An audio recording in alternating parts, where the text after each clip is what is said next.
বন্ধুরা, আজ আমরা দক্ষিণ আমেরিকার এমন একটি দেশ সম্পর্কে জানব যে দেশটির নাম শুনলে আমাদের সর্বপ্রথম ফুটবলের কথাই মনে আসে। সেই সব ফুটবল লেজেন্ডস যারা তাদের দেশকে ফুটবল প্রেমিকদের কাছে সবচেয়ে প্রিয় করে তুলেছে, সেই ব্রাজিল সম্পর্কে আমার জানা তথ্য তোমাদের সাথে আজ আমি শেয়ার করব। So friends, welcome to my channel explore with কল্পনায়। বন্ধুরা, তোমাদের কাছে আমার একটা অভিযোগ আছে, আর সেটা হলো তোমরা সকলে ভিডিও দেখছো কিন্তু কমেন্টসও করছো না আর সাবস্ক্রাইবও করছো না।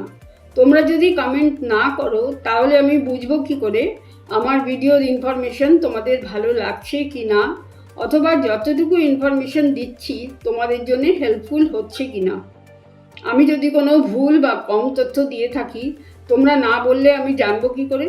তাই প্লিজ তোমরা ভালো খারাপ যাই লাগুক কমেন্ট করো। আর ভিডিওটা যদি ভালো লাগে তাহলে প্লিজ লাইক করে চ্যানেলকে সাবস্ক্রাইব করে দিও, আমার ভালো লাগবে। চলো বন্ধুরা, তাহলে আজকের ভিডিও শুরু করি। ব্রাজিল দক্ষিণ আমেরিকার বৃহত্তম ও বিশ্বের পঞ্চম বৃহত্তম দেশ। এটি আটলান্টিক মহাসাগরের পূর্ব উপকূল বরাবর অবস্থিত এবং এর প্রায় ৭,৪০০ কিলোমিটার দীর্ঘ কোস্টলাইন রয়েছে। এটি সাউথ আমেরিকার একমাত্র পর্তুগিজ ভাষী দেশ এবং বিশ্বের সর্ববৃহৎ পর্তুগিজ ভাষী রাষ্ট্র। ব্রাজিলের উত্তরে রয়েছে ভেনেজুয়েলা, গায়ানা, সুরিনাম ও ফ্রেঞ্চ গিয়ানা। উত্তর পশ্চিমে কলম্বিয়া, পশ্চিমে বলিভিয়া ও পেরু, দক্ষিণ পশ্চিমে আর্জেন্টিনা ও প্যারাগুয়ে এবং দক্ষিণে উরুগুয়ে অবস্থিত। ব্রাজিলের সীমানায় আটলান্টিক মহাসাগরের বেশ কিছু দ্বীপপুঞ্জ রয়েছে, যার মধ্যে Fernando de Noronha archipelago, Rocas atoll, Saint Peter ও Saint Paul archipelago, Trinidad and Martin Vaz archipelago অন্যতম। ব্রাজিলের সাথে চিলি ও ইকুয়েডর ছাড়া দক্ষিণ আমেরিকার সব দেশেরই সংযোগ রয়েছে। 1500 সালে পর্তুগিজ অভিযাত্রী অর্থাৎ অ্যারিস্টোক্রেট পেড্রো অ্যালভারেজ ক্যাব্রালের ব্রাজিলে আসার পর থেকে 1815 খ্রিস্টাব্দ পর্যন্ত ব্রাজিল ছিল একটি পর্তুগিজ উপনিবেশ অর্থাৎ পর্তুগিজ কলোনি। পর্তুগিজরা ব্রাজিলের বেশিরভাগ আদিবাসীদের নিজেদের দিকে বা দলে নেয় ও বাকিদের দাস হিসেবে বশ্যতা স্বীকার করতে বাধ্য করে। এছাড়াও কিছু কিছু আদিবাসীদের দীর্ঘ যুদ্ধে হারিয়ে ও রোগ বিস্তারের মাধ্যমে নিঃশেষ করে দেওয়া হয়।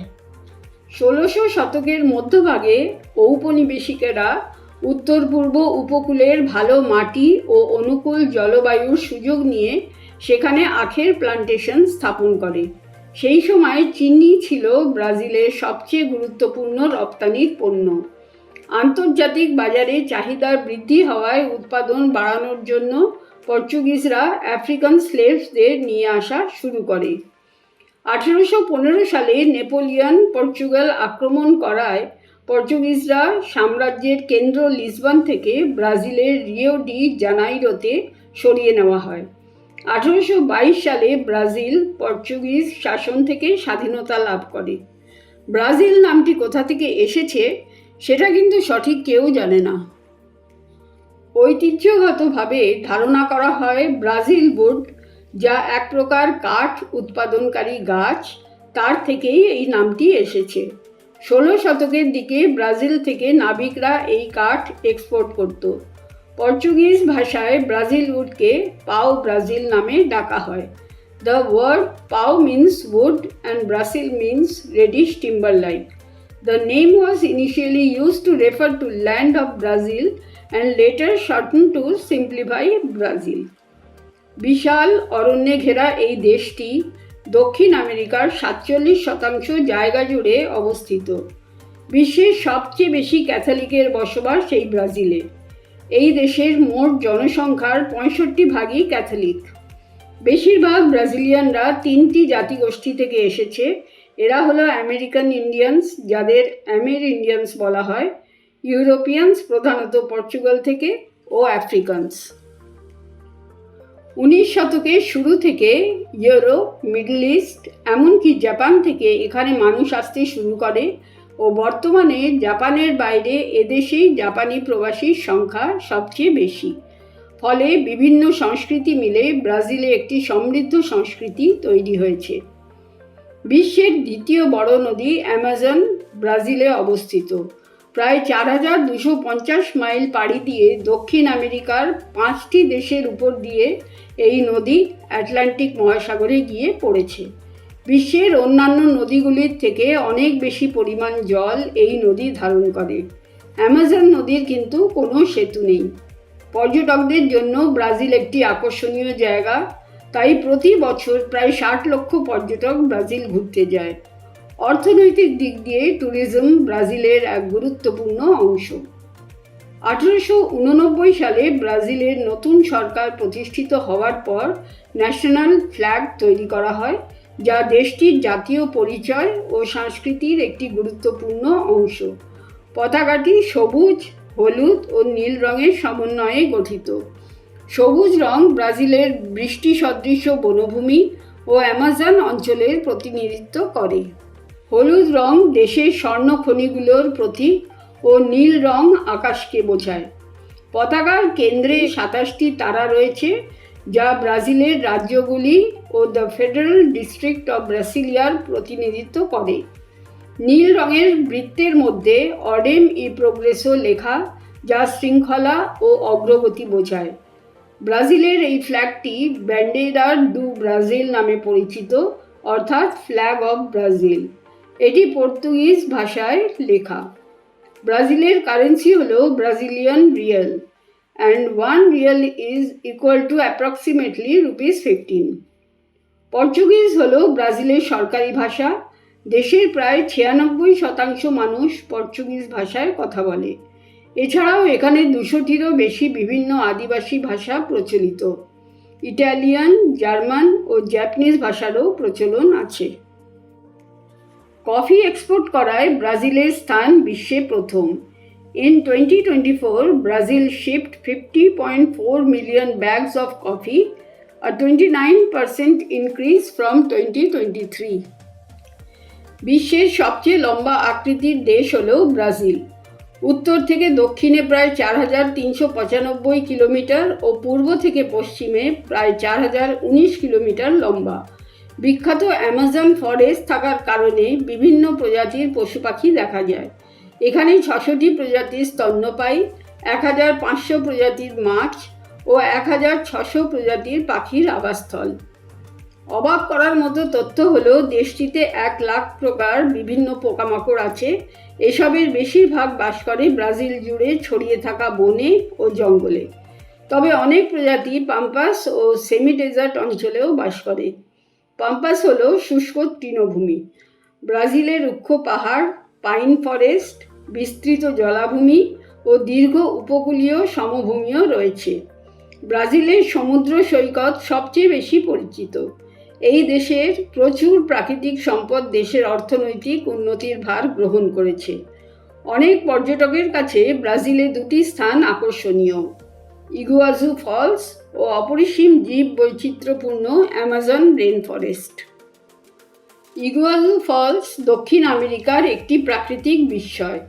ইগুয়াজু নদী, যেখানে পারানা নদীর সাথে মিলিত হয়েছে, তার 24 কিলোমিটার পূর্বে ইগুয়াজু জলপ্রপাত অবস্থিত। এই জলপ্রপাত নায়াগ্রা ফলসের চেয়ে আকারে বড়। ফ্ল্যাটল্যান্ডের ঢাল বেয়ে পাহাড়ি ঝর্ণাধারা নেমে এসে 73 মিটার নিচে পতিত হয়। বর্ষাকালে এটির প্রশস্ততা প্রায় 4 কিলোমিটারে গিয়ে দাঁড়ায়, তবে ড্রাই সিজনে এটি প্রায় 730 মিটার প্রস্থের 2টি আলাদা জলপ্রপাত হিসেবে পতিত হয়। ব্রাজিলের মধ্য পশ্চিম অংশে সমতল ও জলাভূমি এলাকা। তোমাদের জানিয়ে রাখি, দেশটির এই অংশটি প্যান্টানাল নামে পরিচিত। প্লাবিত উপহ্রদ এবং ছোট দ্বীপের এই প্যাচওয়ার্কটি বিশ্বের প্রথম ও বৃহত্তম জলাভূমি। এখানে বাস করে দৈত্যাকার অ্যানাকন্ডা, বিশাল গিনিপিগের গোত্রের ক্যাপিবারা এবং হিংস্র দক্ষিণ আমেরিকান অ্যালিগেটর কেম্যান। হাজার হাজার বছর ধরে মানুষ ব্রাজিলের বন ধ্বংস করে আসছে। প্রায় 5 শতাব্দী আগে ইউরোপিয়ানরা আসার পর থেকে বন ধ্বংসের ঘটনা ব্যাপকভাবে ছড়িয়ে পড়ে। ব্রাজিলের আটলান্টিক রেন ফরেস্টের অধিকাংশ শেষ হয়ে গেছে। এছাড়াও প্রতি বছর অ্যামাজনের বিশাল অংশ হারিয়ে যাচ্ছে। ব্রাজিল একটি ফেডারেল প্রজাতন্ত্র। দেশটির সরকার ব্যবস্থায় একজন প্রেসিডেন্ট, জাতীয় কংগ্রেস ও বিচার বিভাগ আছে। 1888 থেকে বর্তমান সময় পর্যন্ত দেশটি গণতন্ত্রের জন্য লড়াই করে চলেছে, কিন্তু 1985 সালে সাময়িক সরকারকে শান্তিপূর্ণভাবে অপসারণ করা হয় এবং 1995 মধ্যে ব্রাজিলের রাজনীতি ও অর্থনীতি মোটামুটি স্থিতিশীল হয়ে ওঠে। ব্রাজিল খনিজ ও কৃষি উৎপাদনের ক্ষেত্রে বিশ্বের অন্যতম বৃহৎ দেশ। এটি লোহা, tin, bauxite, manganese, gold, quartz, diamond এবং অন্যান্য রত্নসহ বিভিন্ন খনিজ পদার্থের একটি শীর্ষস্থানীয় উৎপাদক এবং এটি বিপুল পরিমাণে ইস্পাত, অটোমোবাইল, ইলেকট্রনিক্স এবং ভোগ্যপণ্য অর্থাৎ কনজিউমার আইটেমস এক্সপোর্ট করে। ব্রাজিল বিশ্বের কফি, অরেঞ্জ এবং কাসাভার প্রধান উৎস এবং বিশ্বের সুগার, সয়াবিন ও বিফের লার্জেস্ট এক্সপোর্টার। ব্রাজিলে যেহেতু নানান ধরনের মাটি ও জলবায়ু দেখা যায়, তাই এখানে বিভিন্ন ধরনের ফসলও উৎপাদিত হয়। সুগারকেন, ল্যাটেক্স অর্থাৎ rubber, coffee, cocoa, peas, cotton, rice ও ফ্রুটস এক্সপোর্টের জন্য প্রধান। ব্রাজিল সাউথ আমেরিকার সবচেয়ে শিল্পপ্রধান দেশ। তারা রাসায়নিক, ইস্পাত, এরোপ্লেন ও অটোমোবাইল তৈরি করে। ব্রাজিলের যে শহরগুলিতে সাধারণত পর্যটকরা গিয়ে থাকে, সেই শহরগুলির সম্বন্ধে এবার আমি তোমাদের কিছু তথ্য শেয়ার করব। প্রথম হলো ব্রাজিলের রাজধানী ব্রাসিলিয়া। শহরটি একটি সাভানা তৃণভূমি অঞ্চলে সমুদ্র সমতল থেকে প্রায় 1000 মিটার উচ্চতায় পারানা নদীর কাছে অবস্থিত। এই শহরের জলবায়ু নাতিশীতোষ্ণ অর্থাৎ টেম্পারেট ও ড্রাই। ব্রাসিলিয়া আধুনিক স্থাপত্য শৈলীতে নির্মিত শ্বেতবর্ণ ভবনে পূর্ণ একটি শহর। শহরটিকে 1957 সালে পরিকল্পিতভাবে গড়ে তোলা হয় এবং 1960 সালের 21শে এপ্রিল ব্রাজিলের রাজধানী হিসেবে স্বীকৃতি পায়। মূল ব্রাসিলিয়া শহরে 30 লক্ষেরও বেশি লোকের বাস এবং বৃহত্তর ব্রাসিলিয়া মহানগরে 43 লক্ষ মানুষ বসবাস করে। জনসংখ্যার ভিত্তিতে এটি ব্রাজিলের তৃতীয় বৃহত্তম মহানগরী ও সবচেয়ে সমৃদ্ধ শহর। এখানে মাথাপিছু আয় প্রায় 22,000 মার্কিন ডলার, যা শুধু ব্রাজিল নয়, ল্যাটিন আমেরিকার সব নগরীর মধ্যে সর্বোচ্চ। এটি বিশ্বের পর্তুগিজ ভাষী রাজধানী শহরগুলির মধ্যে বৃহত্তম। এই শহরটি লুসিও কস্টা ও অস্কার নিমায়ারের মতো আর্কিটেক্টসদের স্থাপত্যের জন্য বিখ্যাত। কিছু ইম্পর্টেন্ট জায়গা যা পর্যটকদের খুব পছন্দের আজ আমি তোমাদের জানাবো। Brasilia cathedral. এটি একটি আশ্চর্য অত্যাধুনিক স্থাপত্যের উদাহরণ। অনন্য ডিজাইনের জন্য পরিচিত, ক্যাথেড্রালটি একটি হাইপারবোলয়েড কাঠামো যা 16টি কংক্রিটের স্তম্ভ দিয়ে গঠিত ও প্রতিটি স্তম্ভের ওজন প্রায় 90 টন।